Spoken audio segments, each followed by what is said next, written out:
I grew up in a Reformed Presbyterian context, uh, and it wasn't until seminary where I had a conversation with a URC minister talking about the Lord's Supper, and he was talking about how uh, that the Lord's Supper is so much more than just a memorial meal. And I kind of said back to him, well, it is, isn't that what it's supposed to be? We're supposed to think back and remember on. And he looked at me and said, you grew up with this stuff. You got the Westminster. You know that's not what it is. It is so much more than that. And I thought, well, maybe I don't know what's happening when I worship.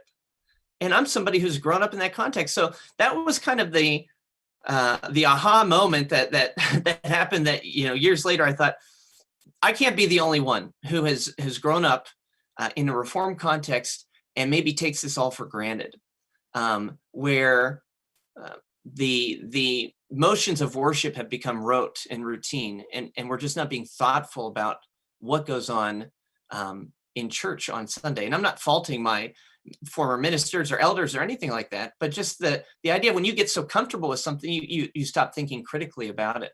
And so what I was trying to remedy in this book is that kind of apathy to worship that I think many in Reformed circles can have.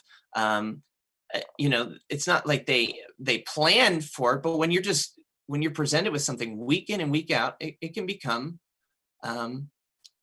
so familiar that we lose the supernatural wonder that is worship. And so I'm trying to reclaim and recover the glories, the goodness of Reformed worship for people who perhaps are too familiar with it.